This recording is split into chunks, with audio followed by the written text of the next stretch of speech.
Hello, hello, hello. Welcome, welcome, welcome. Grab a seat.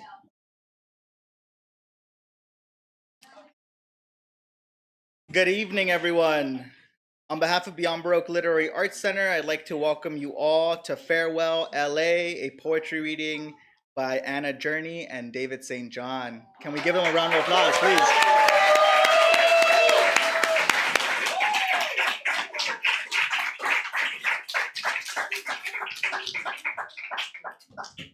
My name is Jimmy Vega. I'm the Assistant Director of Beyond Baroque. I'd like to start. Thank you. Thank you. I'd like to start by acknowledging Beyond Baroque's presence on the traditional, ancestral, and unceded territory of the Gabrielino Tongva peoples. We acknowledge the wrong done to these peoples through settler colonialism, genocidal practices, and the violent disposition of their land. And as an arts organization, we are committed to uplifting Indigenous communities, their stories, and cultures. For those who don't know, Beyond Baroque is Los Angeles' oldest literary arts center located here in Venice, California. Founded in 1968, first as an experimental literary magazine before reimagining itself and becoming the literary institution we know it as today. We're based out of the original Venice City Hall and support writers and help cultivate new writing through our extensive program of writing workshops, readings, and performances. We're currently offering a number of workshops online via Zoom, such as our free weekly Monday night fiction workshop, facilitated by Raquel Baker, and our historic Wednesday night poetry workshop, currently facilitated by James Cushing. We also have a number of paid in-person workshops, such as the Poem as an Object, constructing poems through the page with Kelsey Bryan Zwick, and Chancla Cartography, a prose workshop with Caribbean Fragosa, to name a few. Aside from our workshops, we offer several readings throughout the year. Tomorrow, in collaboration with the Poetry Coalition and the Academy of American Poets, Beyond Baroque will present Grief Speak, a poetry reading with authors of Southern California sharing their perspectives on grief, offering poetry that inspires transformation in the multiple phases of grief. And next week, we'll host a What Books Press reading featuring new work from Jan Wesley, Ash Good, yes, Del Ronsky, and Gronk. So definitely, please come back for all of that. And for more information, visit www.beyondbaroque.org. And finally, we also offer several memberships to Beyond Baroque, starting at $60 for an individual membership.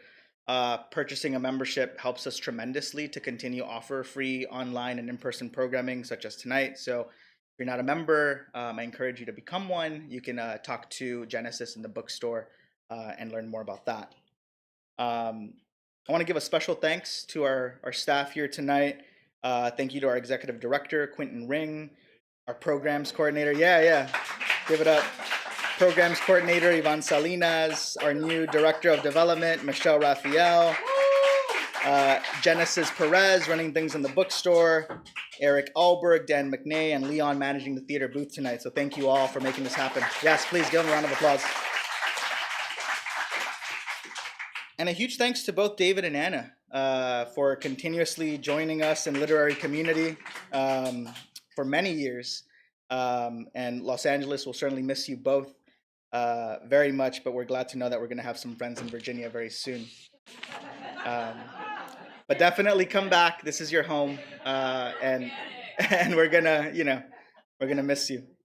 But without further ado, I want to welcome to the stage David St. John, who has been honored with many prizes, including both the Rome Fellowship and the Award in Literature from the American Academy of Arts and Letters, the O.B. Hardison Prize from the Folger Shakespeare Library, and the George Drury Smith Lifetime Achievement Award from Beyond Baroque. He is the author of 12 collections of poetry, most recently The Last Troubadour, New and Selected Poems. He first moved to Venice in June 1987. A big, wonderful round of applause for David St. John.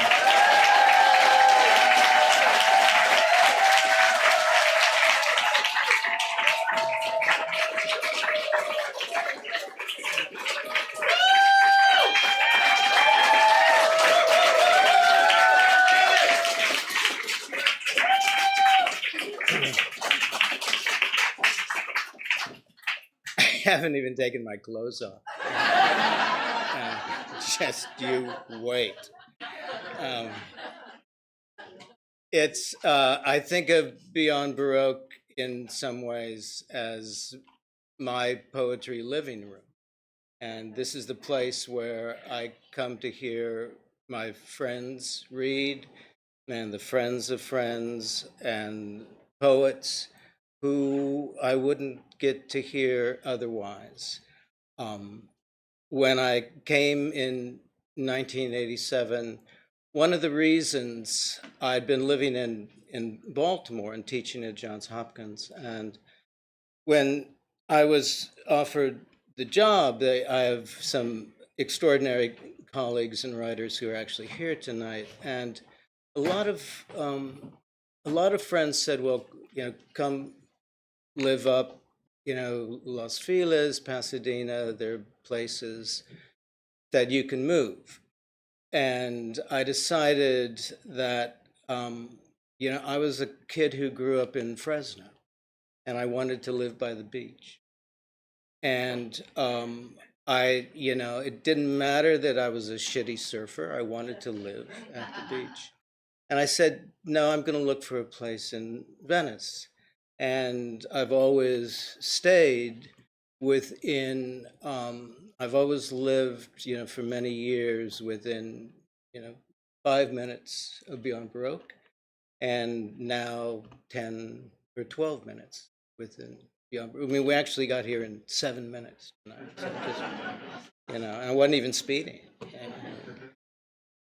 But I want to thank all of you, because in many ways, you are the reason that I've been able not just to be happy here, but also to write poems here and to talk about poems and to share my love of poems with your love of poems and poets and poetry. And I had come to Venice, I think it was late spring, early summer of 1987, to look for a place to live. And I found out that my friend, the poet Gregory Orr, was going to be in town visiting and doing a reading at LMU. And so he said, call me when you come. And so I called him, and it didn't work out to get together. And he said, well, you have to promise me the first thing you will do when you move here is that you will call Gail Ronsky and Chuck Rosenthal. And that's where he was staying. And it was the best advice. Well, he gave me other advice, wasn't so good. But that advice, sorry, Greg, you're out there watching. And that advice was something that I immediately had to friends for life. But I have so many friends here, and so many friends that Anna and I have known over these years that have really made it for us a reminder that one's home in some ways is portable, one's artistic home is fluid, and art is about consciousness and about a sense of fluency, about not just empathy, but oneness. And I look around, and I'm so thrilled also, because the other thing I've been able to do in Los Angeles is to have two families of students. And I've had my totally extraordinary, remarkable doctoral students at USC, scholars, the creative writing students, many of whom are here tonight. And I've also had a family of students who were adult student, and who were poets who had spent their lives and continue to spend their lives in an extraordinary variety of ways. But the thing that brought us all together, whose ever living room we were in, or whether, in the trailer park rec room, looking out over the Pacific, wasn't so bad. Pretty damn pretty out there. Like you could almost see Tom Petty's house. It made me realize that I was more lucky than I'd ever imagined I'd be. By the time I'm going to talk more about this when I get back up in a minute. But I really do quite honestly feel I've had the luckiest life imaginable, because I've been able to spend it around people who care about music and art, painting and language and poems. And there's a lot of things that other people care about that they don't give a shit about. And I'm thrilled, because if you can't live a life that in some way embodies what you love and who you love, what's the point? And if you love poems, if you love music, you love art, then that's where you better seek the heat. That's where you better learn to live, because then nobody can take anything away from you. They can, but they can't go inside.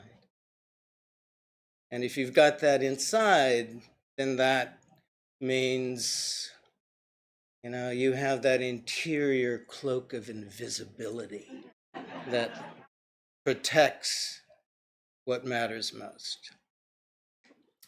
So when Quentin learned that we were leaving, he said, we have to do something at Beyond Baroque. And we said, of course, let's just find a night. And I said, there's only one thing I'm going to insist on. And he said, what's that? He said, that we have a taco truck after. And so it'll be out there. It's,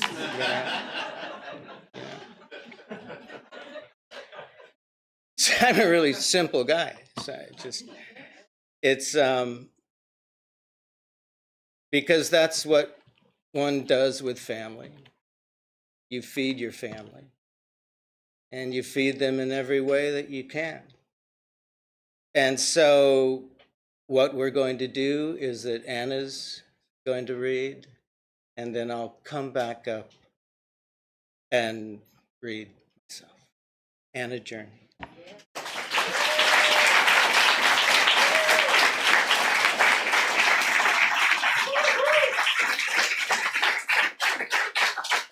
Thank you. Thank you. It's so great to be here at Beyond Baroque and to be able to spend time with you all before we move to Virginia 1 week from today, which still seems a little surreal. As many of you know, Virginia is my home, and it's a long way from Los Angeles. But 12 years ago, when I moved here, I really instantly felt like this place in this community here at Beyond Baroque and at USC as well. That this place was a kind of literary and cultural home for me, and I've just really appreciated having this space and to be with you all. And so it's really meaningful to spend this night with you and in this place. And I'd like to really thank all the folks at Beyond Baroque for what they do for the literary and arts community, especially Quentin, Richard, Yvonne, and Jimmy, all the rest of the folks here. Just so much gratitude, y'all. And this is not This is not goodbye forever. We'll be back. So you haven't seen the last of David and me. Um, so yeah, I promise. And so I don't actually have any new poems for you all. It's been kind of a slow year. So I'll be reading from my latest book, The Judas Year. And I know a lot of you have heard these poems before. And so I'll just read two of the poems from my last reading here in the spring, and then mix in some other poems that I did not read last time. And so I thought I would start with a Richmond, Virginia poem, since that's where we're headed. And it's sort of about the dark side of vintage furniture. I mean, I actually really love vintage furniture. I have a really positive relationship with it. It's just that this one was an aberration, and it was the dark side. And the title is a question. Remember the meningitis couch? That pedal pink three-seater from the Baptist thrift shop on Broad Street? Its rib texture had channeled the dust, striped the upholstery's piping gray. You took 8 months to tell me your used couch came with a warning tag, that the sofa had sat for decades in the waiting room of a Richmond meningitis clinic. Although I haven't thought of that gnarly pink couch in ages, or your apartment on Lombardi, where we started our 7 years, I've been thinking about contagion lately, here on the edge of April in this viral spring. From my balcony, I watch a blue flap of lace-cap hydrangea flatten on the sidewalk. No, it's someone's dropped nitrile glove.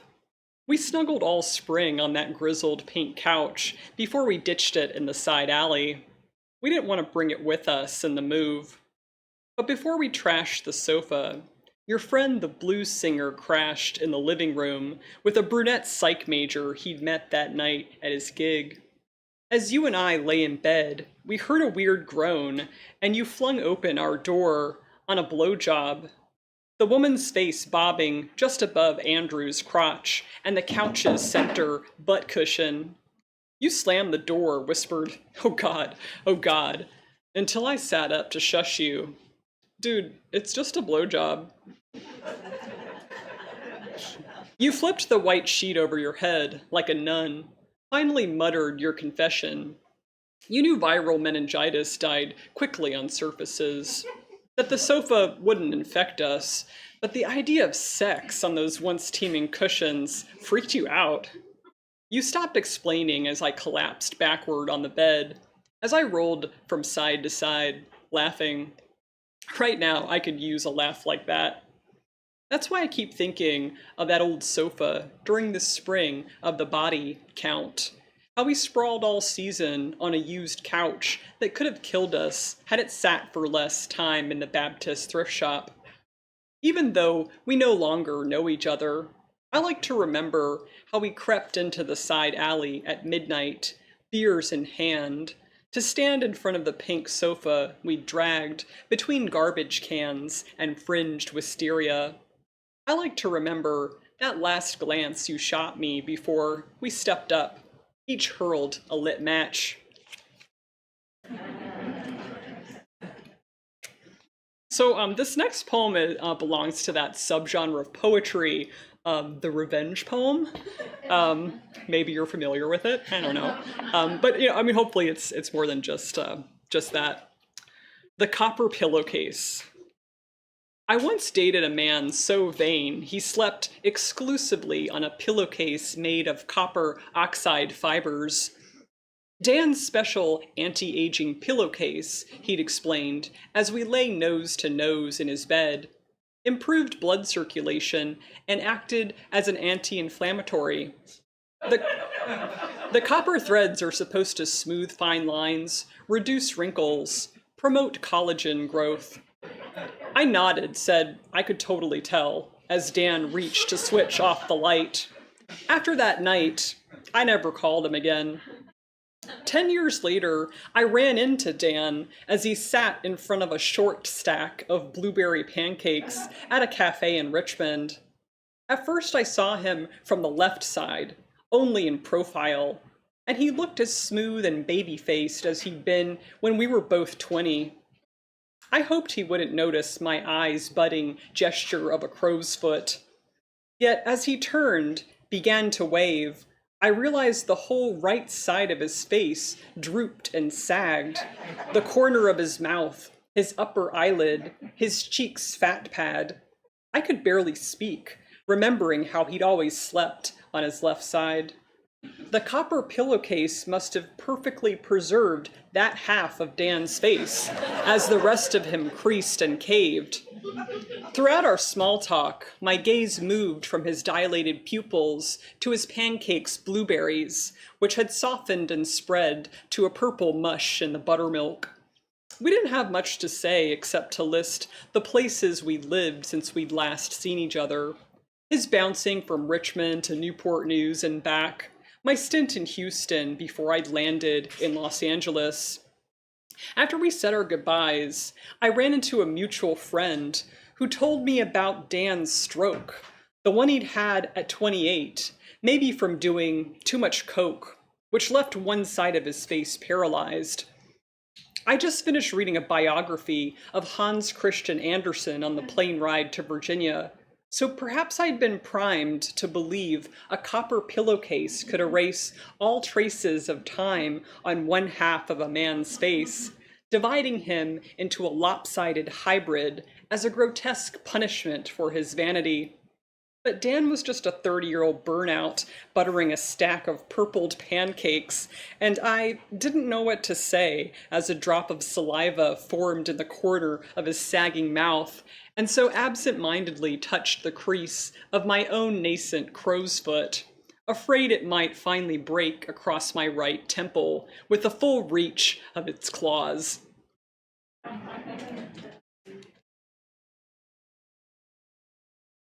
So, as you know, John Muir was a Scottish-American naturalist and conservationist and author, and that's who Muir Woods is named for.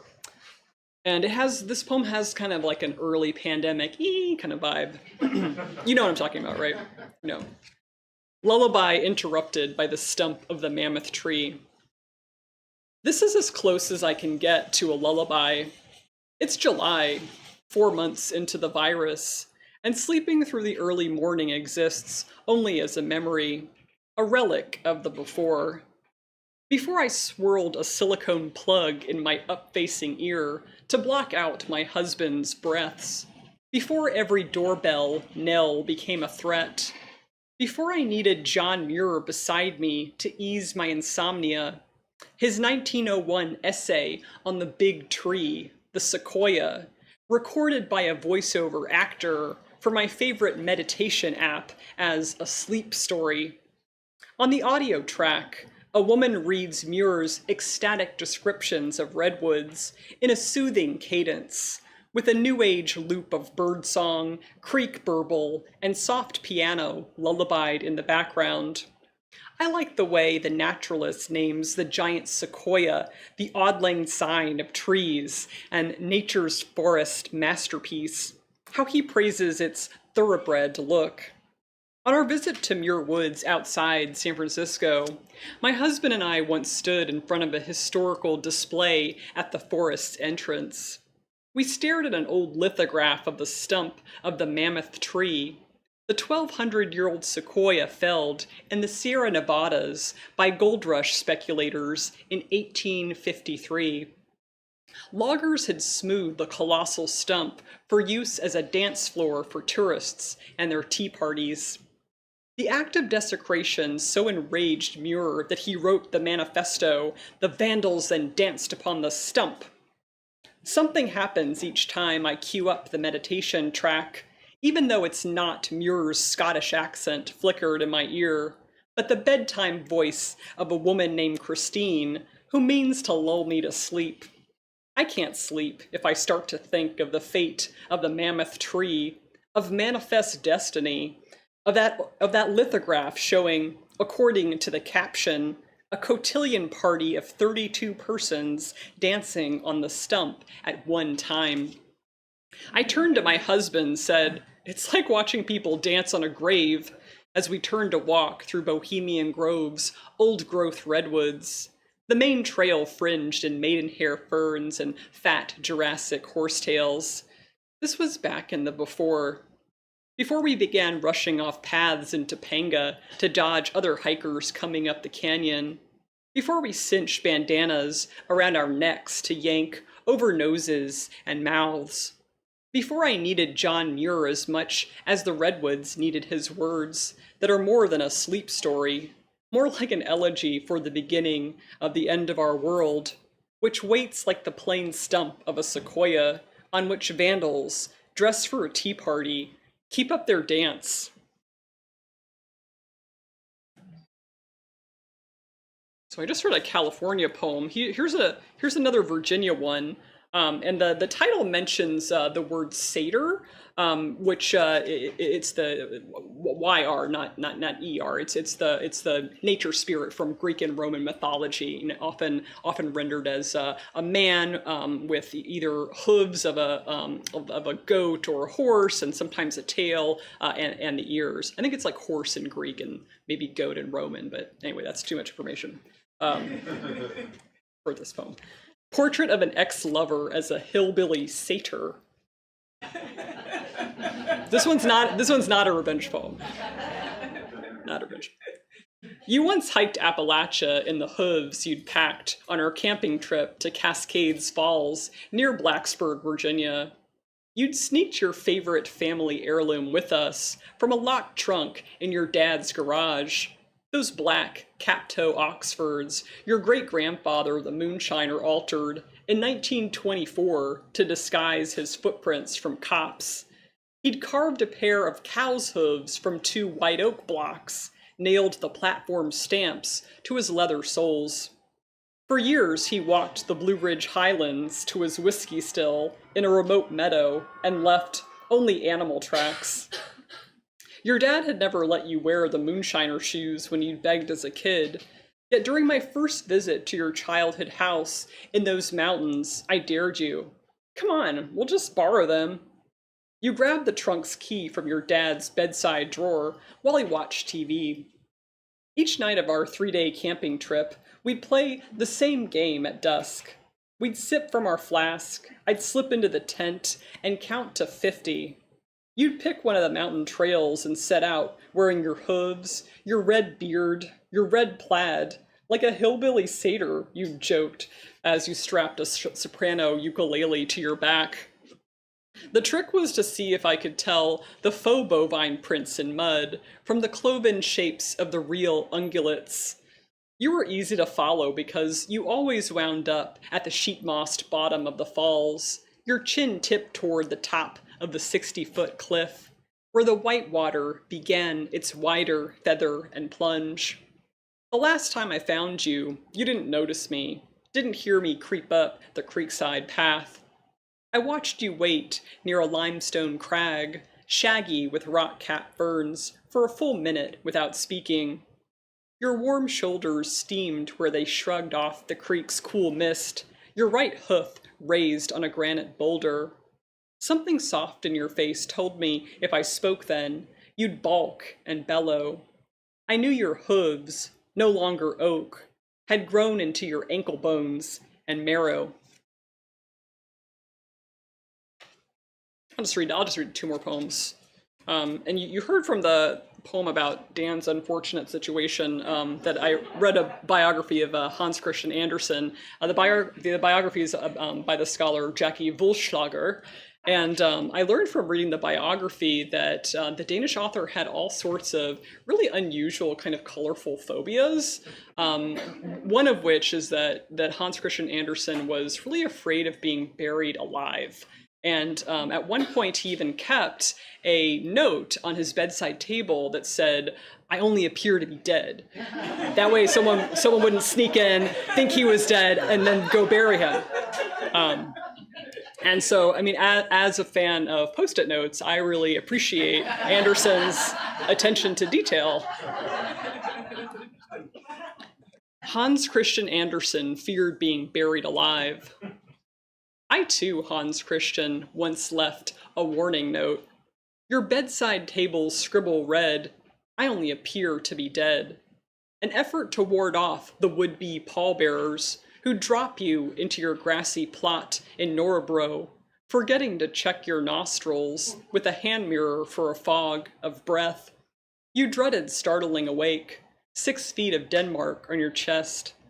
At 17, I stuck my own note to the base of a blue ceramic toothbrush holder. Don't forget to brush in small, soft circles. As a child, I'd chipped my right front tooth and incisor on a pool's concrete edge and had grown phobic about further eroding my smile. I worried that if I came home at midnight, still tripping from a 5-strip of blotter acid, I might brush maniacally and scrape off chunks of gum, my loosened teeth dropping to the porcelain sink bowl like bloody dominoes. I might wake up the next day with a corpse face.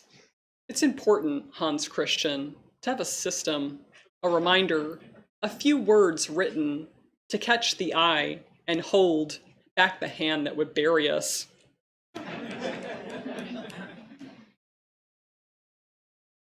All right, last poem. It's my elegy for Luke Perry, and about an interest that we have in common. It has kind of a long title. For the actor Luke Perry, who chose to be buried in a biodegradable funeral suit infused with mushroom mycelia.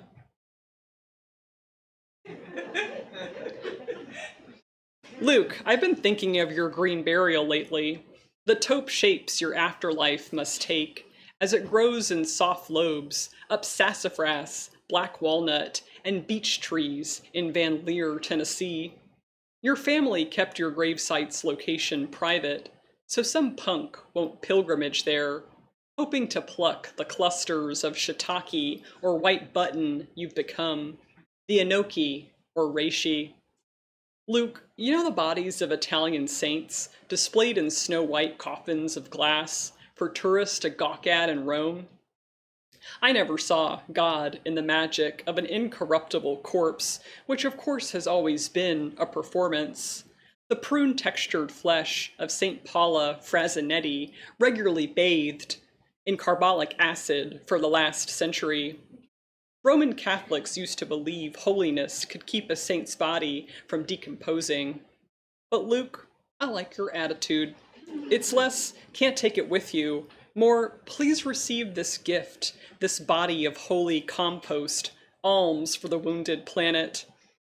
Luke, I should tell you 2 things. The first is, a year or so before your fatal stroke, and during an earnest craze I'll call my mushroom phase, I bought myself an infinity burial suit, courtesy of my university research account. Same shroom-infused pajama-like model you later got in biodegradable black cotton. Like other expensive formal outfits I've worn only once, it hangs among cocktail dresses in my home office's closet.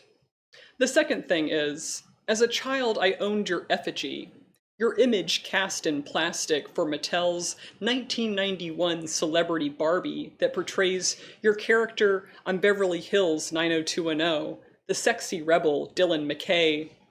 Confession, I once dressed and undressed you, Luke, and I saw what I knew, even at 10, wasn't every body part. Just a tan band between your hairless thighs, smooth and neutral as a roll of packing tape. By now, Luke, I've seen more detailed rolls of packing tape than that, and all your parts are now part of the big mystery, freer than St. Paula still stuck in her carbolic myth. I've learned some mushrooms enrich the topsoil through their role as decomposers. They help break down rotten logs and dead animals. The fungi degrade carbon-based toxins, too, including the petroleum products and industrial chemicals we absorb through our skin, carry in our bloodstreams throughout our lives. One of my favorite fairy tale illustrations is a lithograph by Russian artist Ivan Bilibin, his portrait of Baba Yaga, the Slavic witch, who hovers in her airborne spice mortar above a crop of red-capped toadstools in a mossed wood. The framed print hangs near my kitchen's stainless steel gas range, that mix of the old world and the new. Now, when I stand at the stovetop stirring a sauté, I glance at the enchanted mushroom swarm forest, Luke, and think of you. I don't only recall your heartthrob Barbie doll, all cragged and broody profile and miniature red corduroy zip jacket. I think of your late in life incarnation as ecological ambassador to the underworld, who has already, and unlike the preserved Roman saints behind glass, returned without a shin bone or a wisdom tooth intact, but as risen flesh, shape-shifting, everlasting. Thank you, guys.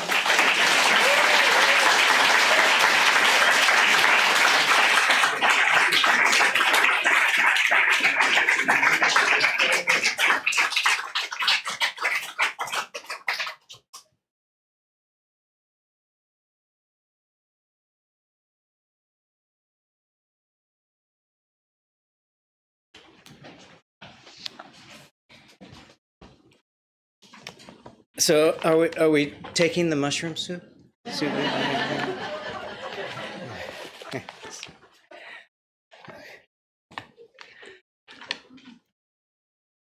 These are props. Wayne and Hilda filming. So these are, when I left California the first time was in 1972. I left Fresno to go to the Midwest, to go to Iowa City, go to graduate school. And I was 23. When I came back, 1987, I published a book there that actually, Vivian, will you look under my chair, see if there's another book there? Or you can look in the bag also.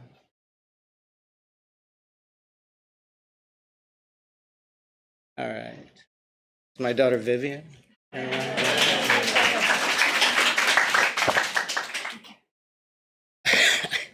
I didn't even script that moment. That was good.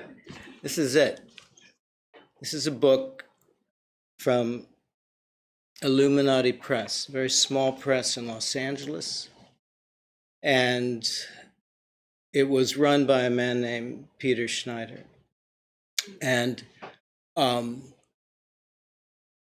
it was really important to me. I published my third book, No Heaven. I had these poems that I really loved. I didn't have a home for. And Peter wrote me and he said, and he's published Viggo Mortensen. He's published a number of the poets associated with Beyond Baroque. And it's one of the ways in this place reaches beyond Lincoln Boulevard. It's a place that has resonance that Peter, the support he received here from the poets here, he wrote and he said, look, I have this little press and I want to do a book of your poems. And the first poem in this book, and it actually came out the fall of 1987 when I came back. I'm not going to read from this book because it's showing its age and I don't want to crack its spine. But one of my students, some years later, who'd known about the book and had been wanting to find the book, said, I finally found a copy. And he had been to Beyond Baroque many times, but he found one in the bookstore. This is another small press book called In the Pines from White Pine Press. And there's some of those out there. This is another small press book called Prism. And I brought some of these tonight. Arctos Press is no longer in existence. It has these, some of you know this book, but it has these great color photos by Lance Batigian, an old friend who died not long ago, and a friend of my friend Sam Pereira, who's watching on YouTube. And this book, called Terraces of Rain, an Italian sketchbook, has illustrations by the extraordinary, internationally famous architect Antoine Predock. And let's find some of these amazing images here. So I brought 20 of these tonight. If you go online, you can get them used for between $100 and $200. But tonight, I brought them for Beyond Baroque, as I brought some Prism. Their Terraces of Rain are $40, is $40, and I don't know, I think Prism is 20. It all goes to Beyond Baroque. So just don't resell it on eBay. I mean, give Beyond Baroque the money right now. You know? So I want to say that a press like What Books and what Chuck and Gail and Karen and Elena and Jan and Sarah, everyone involved with What Books, has done is essential to the health of poetry. And I want you to all come to the What Books reading. I think it's next Friday. Gail, is that right? Yeah. All right. Be here. And this is the first poem in this book, and it's called California.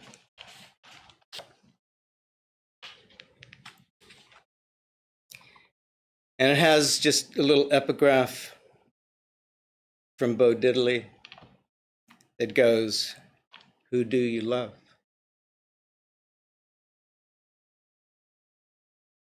My last night in California, she got up from the broken bed, standing naked a moment before pulling on her boots. Only her boots with their stiletto heels and lizard skins, before pulling back the drapes that covered the dusty window of our small room in the old stucco motel.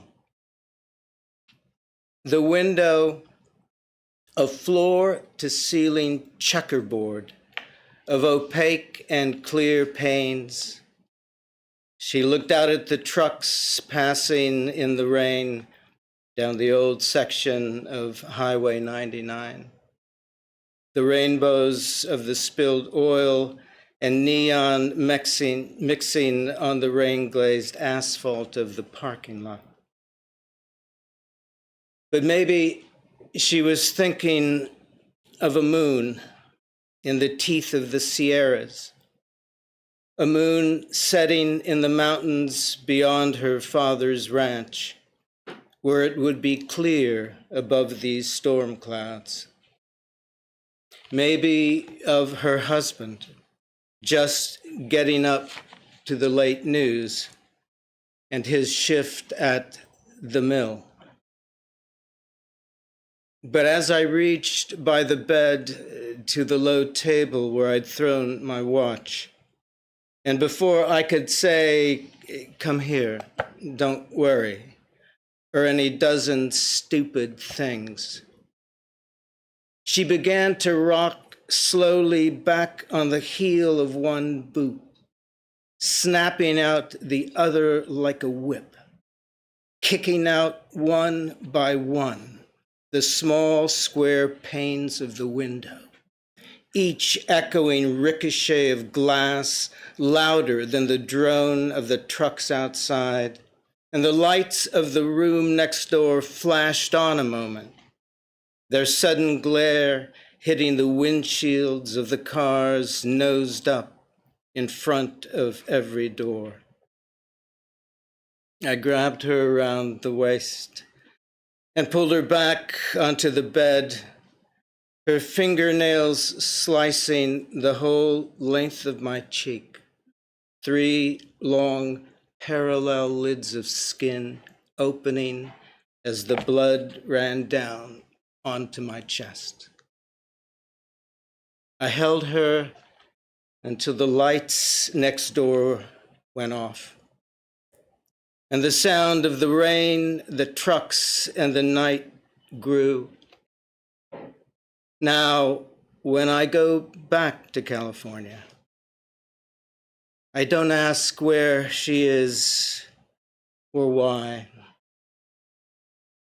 I only know it wasn't the risk that kept us meeting in motels and the bars of Chinese restaurants. It was simply the desire to be desired. The lie. The good lie told softly in the dark each night to keep believing you're lucky, more lucky than most. That if the world holds many dreams, at least one of them holds you.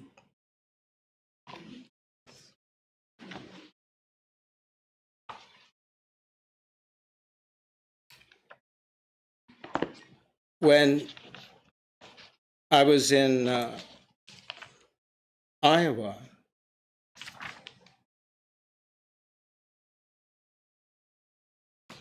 I was really fortunate in that one of my friends was involved with the international writing program there.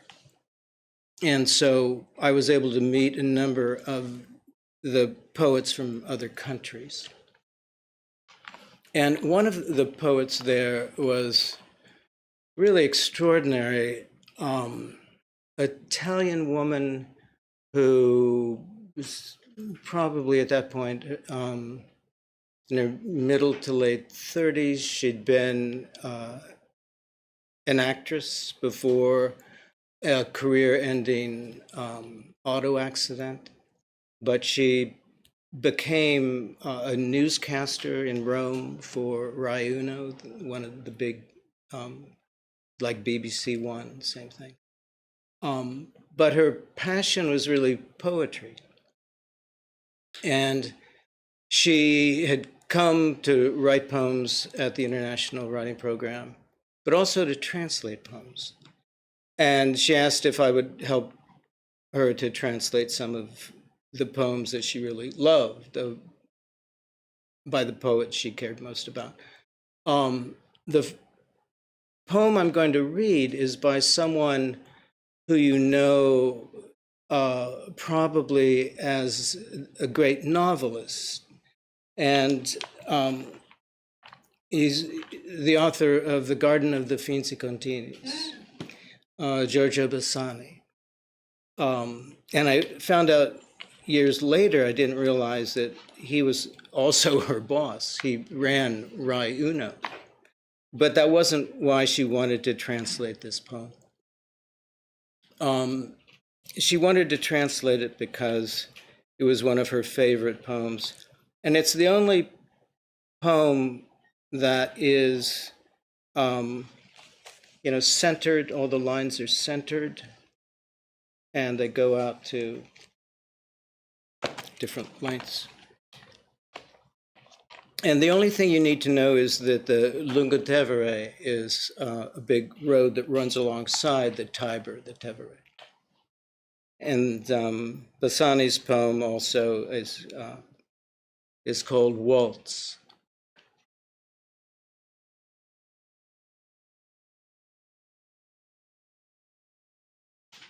Coming out onto the Lungotevere into a battering rain that keeps attacking my windshield wipers.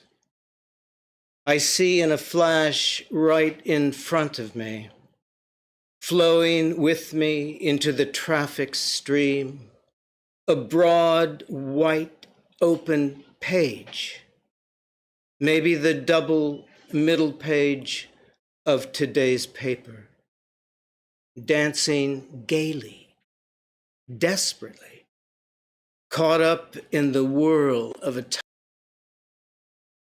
last waltz before giving up and surrendering itself into shapeless gray pulp that's then reduced to nothing.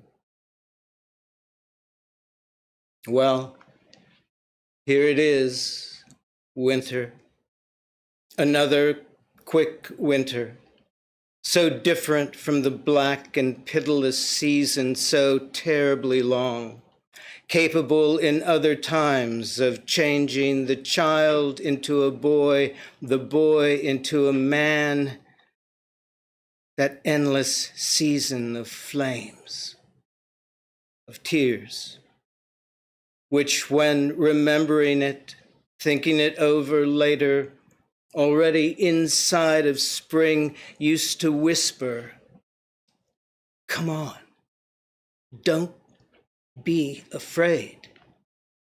If you loved so much, well, soon there'll be that much again, and more you will love."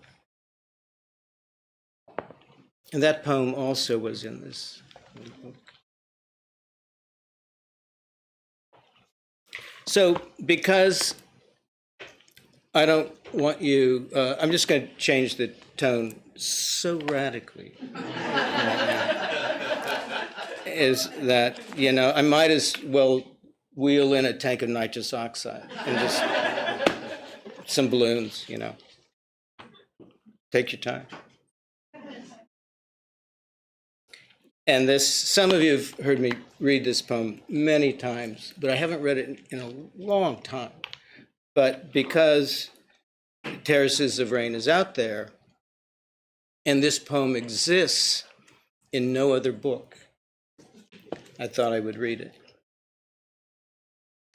And what you need to know is that not only in Italy, but in post-war Italy, up, until, really, even when I lived there in the middle 80s, young people lived with their families until their middle 30s because of the economy, because of the lack of housing, especially right after World War II. And so what it meant was that for young couples, the only place of privacy that you had was your car. Just think high school drive-ins, So I decided that, since poets never have any money, I had this idea, I will write a sex manual for the car. But to compound the difficulty of this, I decided, this poem is called The Kama Sutra According to Fiat. And, one of my friends when I was in college had a Fiat 600, which is small, but the smallest Fiat that you can get in Italy, I'm not sure if they're even imported, is the Cinquecento, the 500.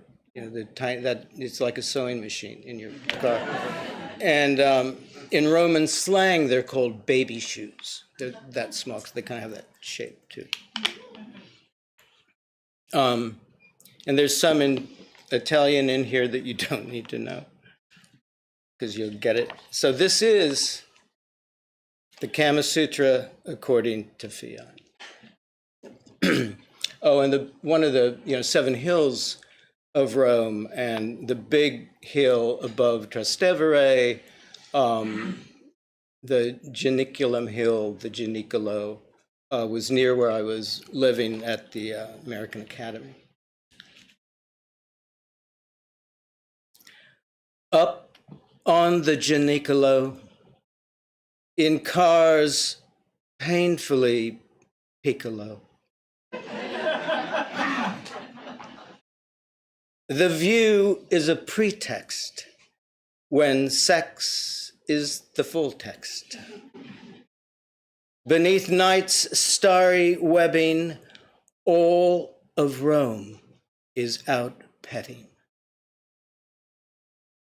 A fiat's micro conditions force the oddest positions.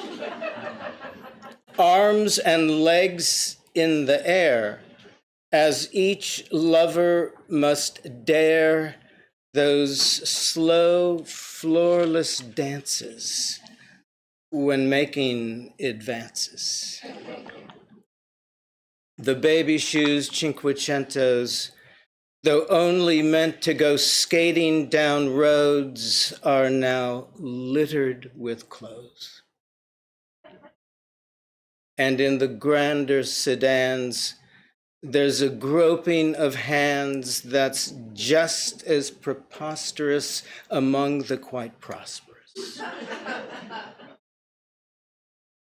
Still, there's nothing obscene on the sky's black screen, and nothing appalling in cars rocking and stalling. It's all quite delightful, out getting a nightful. And of sexual particulars, in Manuel's vehicular, by far the best we've got is the Kama Sutra by Fia.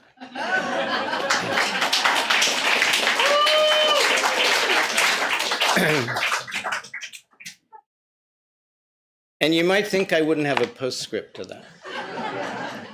But this is an article that a friend, when I was living back in the States, a friend who knew this poem clipped out of, I think it was from, it was from an American paper, I think from the Herald Tribune. It's called Car Crossed Lovers Sue. And it's from Naples. A couple of lovers are suing an insurer for damages, claiming an unplanned pregnancy resulted from a car accident in a love park. Italian newspapers reported Friday that the claim involves an accident in March involving a medium-sized regatta and a tiny panda car. The man claimed he and his girlfriend were engaged in amorous activity in their small car when the large car hit it from behind. The impact momentarily made them lose control, resulting in the pregnancy. The suit demands compensation for the cost of repairing the panda and the cost of the wedding.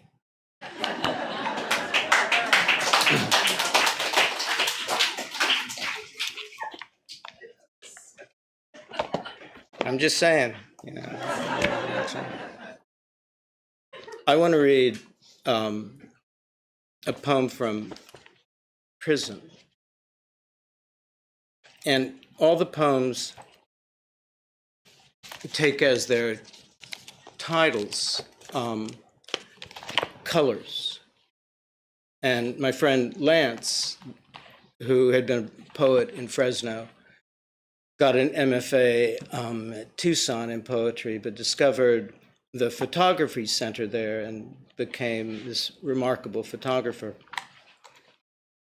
And so we were going to do a collaboration of some kind. And I thought we might do something sort of, gritty, like Robert Frank on the Road or The Americans. So I said, what shall we do? And I said, what should be sort of the central idea of this? Not knowing he'd been doing these extraordinary color photographs. And he just said, color.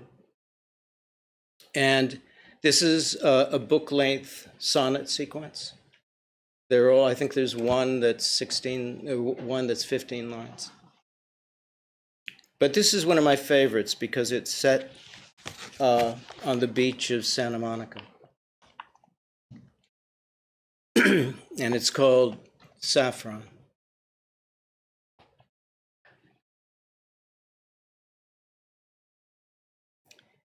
Even the thin tube of Spanish saffron sitting on the spice rack above the butcher block cooking table seems to glow with the worth of at least its weight in gold.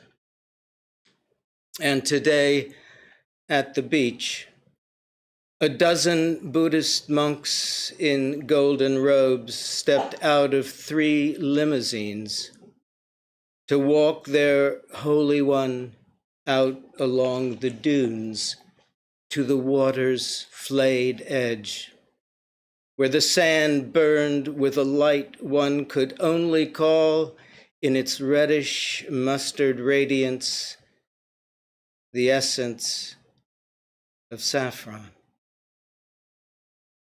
And what I remember most of the scene, as the Holy One knelt down to touch those waves, was his sudden laughter and his joy, and that billowing burnt lemon light opening across the sky.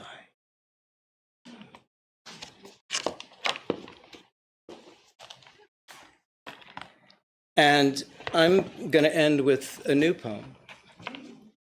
And when Anna and I read here last, I read a very long poem, and, a couple people had to be resuscitated.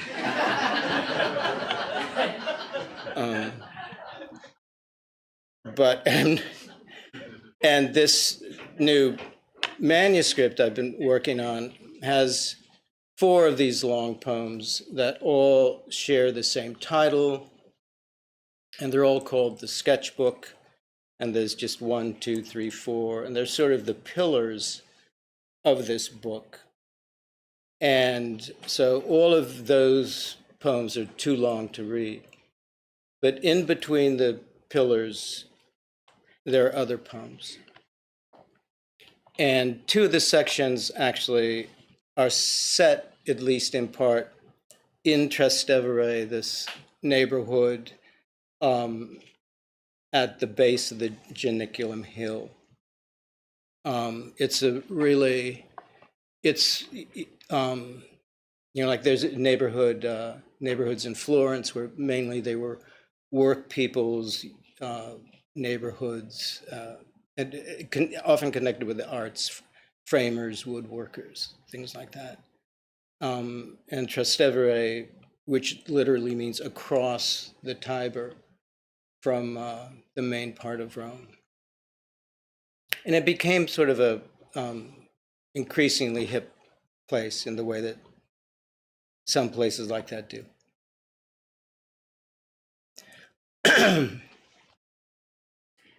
And so before I read this, just once again, I should just thank you all so much. Anna and I are just so grateful for you. I mean, we're so grateful for our students. Some of my favorite writers, young writers in the country, are in this room. And just as some of my favorite, okay, not so young writers are in this room. But look, yeah.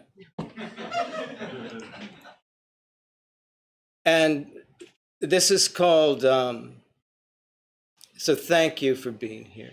And it really, I don't know if we can say how much it means to us, but I want you to go away knowing how much it means to us. And to have you here and to be able to share this night, for us to be able to share this night with all of you. Many of you I've known for at least 34 of the 35 years I've lived here. And that's a rare thing. And it's a rare thing to have shared the kinds of things we've all shared. Because when you talk about poems and you talk about art, you really are talking about your life and the lives you've lived and how to bring those lives, for us, for writers, how to bring those lives into language. This is called Giulietta in Trastevere.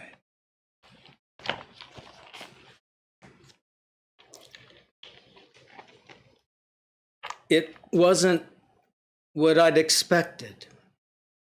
When I saw the address Marco had written on the flyleaf in my copy of Montale's The Storm, it really was. Just before we left his brother's bar, next door to a vacant dry cleaning place on Broome Street, as he said to me, "You've got to check in on her for me. You've got to see how she's doing. You've got to see if she's alive." And I swore it would be the first thing I'd do when I got back to Rome, that I wouldn't let a day pass before I'd go and see Giulietta, and that I'd call him right away to reassure him those needles she loved hadn't lifted her into some purgatorial silence. And Marco was still staring at me and saying nothing at all until just a quick, "I know you will." And it was only a few weeks later. I was back in Trastevere at Raphael's when Giulietta entered the party as if dressed in layers of silk and frost, drawing every eye in the room to her faux jaguar jacket hanging off bare shoulders. And I saw it wasn't an entrance as much as an accusation aimed at the conversations in that room, including the one I'd been having about the movement of the triangle in Kandinsky and its delicate mystical agency, with a Benedictine monk visiting Rome from a high desert monastery at Valiermo, where I'd walked the stations of the cross one Good Friday of a very bad year. And now, Raphael's party for our new year of more brutal fears had us all a little edgy with late resolutions meant to resonate across a next world war. and soothe those nightmares awaiting us, even though we knew the truth was simply that nobody saved anybody, just as I'd never saved Julieta. And love fades to noir in every mercury mirror.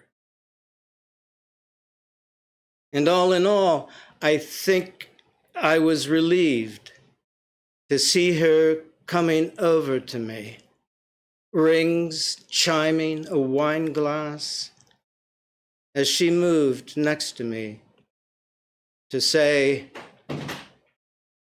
and so I see I'm just in time. Thank you. Anna, come on up.